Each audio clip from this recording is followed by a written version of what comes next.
اسلام میں لونڈیوں کے بارے میں کیا احکامات ہیں؟ کیونکہ اکثر ایتھیسٹ لوگ اسلام کو اس وجہ سے تنقید کا نشانہ بناتے ہیں۔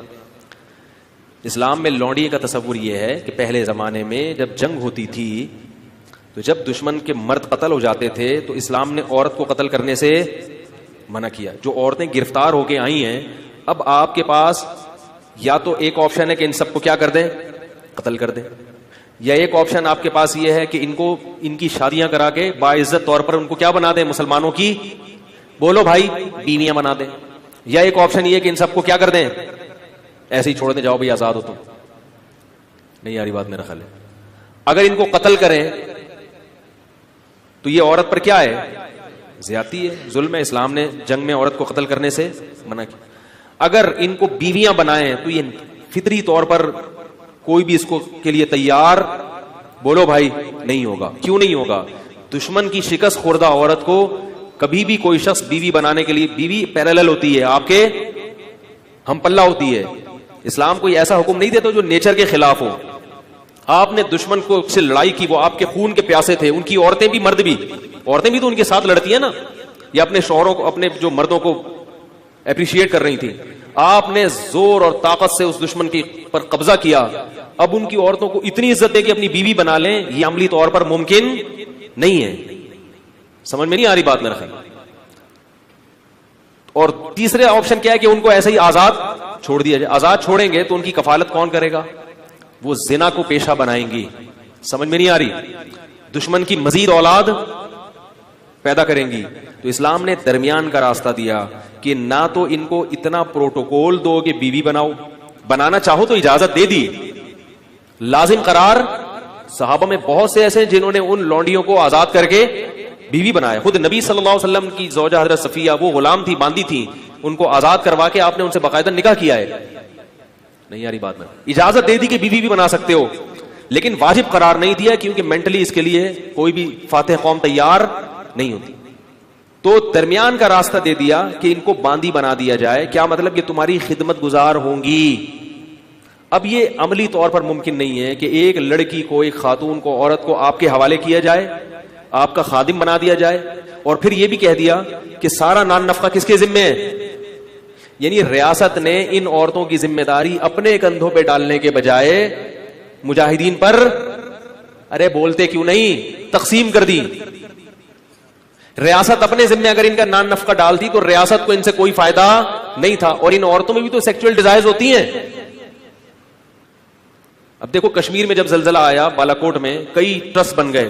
میں اس وقت چیخ رہا تھا، حالانکہ میں بہت چھوٹا تھا اس وقت عمر میں چیخ رہا تھا کہ اس وقت مہم چلاؤ، یہ عورتیں جن کے مرد قتل ہو گئے ہیں، بیچارے شہید ہو گئے ہیں زلزلے میں، ان کی شادی کا کوئی انتظام۔ سب سے بہتر عورت کی کفالت کا طریقہ کیا ہوتا ہے؟ کسی مرد کے حوالے کر دی جائے اور اس مرد پر اس کی ذمہ داری ڈال دی جائے، اور اس مرد کے بھی مفاد اس سے وابستہ کر دیا جائے۔ لیکن ہمارے یہاں ان چیزوں پہ کوئی بات بھی کرے تو کیا ہوتا ہے، اس کو بیوقوف سمجھتے ہیں لوگ۔ عیدی سینٹر حل تھوڑی ہے ان مسائل کا۔ تو اسلام نے یہ نہیں کہا کہ ریاست ان کی ذمہ داری اٹھائے گی۔ اسلام نے کیا کیا؟ وہ مجاہدین پر اس کو تقسیم کر دیا اور باندی بنا دیا کہ تم اس کے مالک ہو، سمجھ رہے؟ اور اس مالک ہونے کا تم کیا فائدہ اٹھاؤ گے کہ یہ تمہاری خدمت کرے گی، اور یہ کیا فائدہ اٹھائے گی کہ اس کی ساری زندگی ذمہ داری بولو بھائی نان نفقہ کس کے کندھوں پر ہے؟ تمہارے کندھوں پر۔ تو اس سے بہتر صورت ممکن، سوٹیبل کوئی صورت ہو ہی نہیں سکتی تھی۔ پھر اسلام نے اتنے حقوق دے دیے کہ مجاہدین کی باندی تو بنا دیا، تو اب یہ نہیں ممکن تھا کہ اس سے سیکچوئل ریلیشن کو ناجائز قرار دے دیا جاتا، کیونکہ عملی طور پر ایسا ممکن کہ اس کو کہیں اور شادی سے بھی منع کر رہے ہیں آپ، اور آپ کے گھر میں بھی ہے وہ، اور آپ اس سے، اور اس میں بھی تو یہ اللہ نے خواہش رکھی ہے نا، اس کا بھی فائدہ ہے کہ مولا کو اس سے ریلیشن قائم کرنے کی اجازت دی جائے۔ اور پھر اس کے وہی احکام دے دیے جو نکاح کے ہوتے ہیں کہ کوئی اور مرد اس کو ہاتھ بولو بھائی۔ غیر مسلموں کے ہاں جو عورتیں جنگی قیدی ہوتی ہیں پبلک پراپرٹی بن جاتی ہیں، وہ اس کو تو دیکھ رہے ہیں کہ اسلام نے باندی بنایا، اس کو نہیں دیکھتے کہ ہم باندی نہیں بناتے مگر پبلک کی کیا بناتے ہیں، پراپرٹی بنا دیتے ہیں۔ اور اگر اس کو نہیں بناتے تو اس کی سیکچوئل ڈیزائر کا کیا حال ہے اگر آپ کے پاس؟ کیسے سمجھائیں بھائی اگر نہیں بناتے پبلک پراپرٹی تو اس کی جو ڈیزائرز ہیں وہ کیسے پوری ہوں گی؟ تو اسلام نے بہترین حل دیا تھا کہ ان کو بیوی نہ بناؤ بلکہ کیا بنا دو, باندی بنا دو, اور ساری ذمہ داری کس پہ ڈال دو, اس کے مولا کے کندھوں پہ ڈال دو. اس سے پھر اس کو کچھ پروٹوکول بھی دیے اسلام نے. وہ پروٹوکول کیا دیے؟ نمبر 1, قرآن نے کہا کہ قسم کھا کے اگر توڑ دے تو غلام یا باندی آزاد کرنی پڑے گی. اگر قسم کھا کے آپ نے توڑ دی, آپ کی ملکیت میں اگر باندی یا غلام ہے تو وہ آزاد کیے بغیر کفارہ ادا. یہ جو ہم کہتے ہیں نا 3 روزے 10 غریبوں کو, یہ اس لیے کہ باندیاں نہیں ہیں, غلام نہیں ہے. اگر غلام یا باندی ہو تو وہ آزاد کرنا پڑے گا. تو ان کی آزادی کا بھی اسلام نے کیا کر دیا؟ ارے بولو نا یار, بندوبست کیا کہ کسی بہانے سے ان کو کیا کیا جائے, آزاد کی. جب آزاد ہوگی تو وہ بھی احسان مانے گی کہ اس نے آزاد کر دیا, لہذا وہ مسلمانوں کی دشمن نہیں بنے گی, وہ احسان مانے گی. اور دوسرا پروٹوکول یہ دیا, اور کئی کفارے اس میں. زہار میں کفارہ کیا ہے کہ باندی کو آزاد کیا جائے. کسی کا غلطی سے قتل ہو گیا, اس کا کفارہ کیا ہے؟ باندی کو آزاد کیا جائے. اور پھر ویسے بھی کہہ دیا کہ اگر کسی نے ایک دفعہ بھی زبان سے کہہ دیا کہ باندی آزاد ہے تو یہ ریورس نہیں ہو سکتا. مذاق میں کہہ دیا, نبی نے فرمایا مذاق میں کسی نے کہہ دیا, غصے میں کہہ دیا, جان کر کہہ دیا, لا طلاق ولا عتاق فی اغلاق, فرمایا طلاق بھی ہو جائے گی اور غلام بھی آزاد ہو جائے گا. طلاق میں تو رکھا 3 طلاقیں ہیں, اور غلام آزاد کرنے میں 1 دفعہ. طلاق میں 1 طلاق کے بعد رجوع کا حق ہے, 2 کے بعد بھی ہے. غلام اور باندی میں رجوع کا حق نہیں. آئی بات. تبھی غیر مسلموں میں جنہوں نے اسلام کا وسیع مطالعہ کیا ہے وہ کہتے ہیں اسلام نے غلامی کو ختم کیا ہے, اسلام نے غلامی کو پروموٹ. اس زمانے میں سب غلام بنایا کرتے تھے, اسلام واحد مذہب ہے جس نے غلامی سے آہستہ آہستہ انسانیت کو آزاد کیا ہے. ایسے قوانین بنا دیے. اور پھر ایک پروٹوکول باندی کو یہ دیا کہ اگر مولا کی اس سے اولاد ہو گئی تو اب اس باندی کو فروخت نہیں کیا جا سکتا. مولا کے مرنے کے بعد یہ باندی, بولو بھائی, آزاد ہو جائے گی. نہیں یاری بات میرا.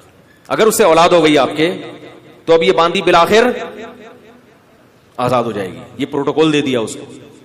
اور ایک عقد مکاتبت کی ترغیب دے دی قرآن نے کہ غلام یا باندی سے یہ عقد کیا جائے گا کہ اگر تم نے اتنے پیسے کما کے مجھے دے دیے تو تم کیا ہو, آزاد ہو. اور پھر حکم دیا مسلمانوں کو کہ جو غلام اپنے مولا کے ساتھ یہ ایگریمنٹ کر لے اس کے ساتھ کیا کرو, تعاون کرو.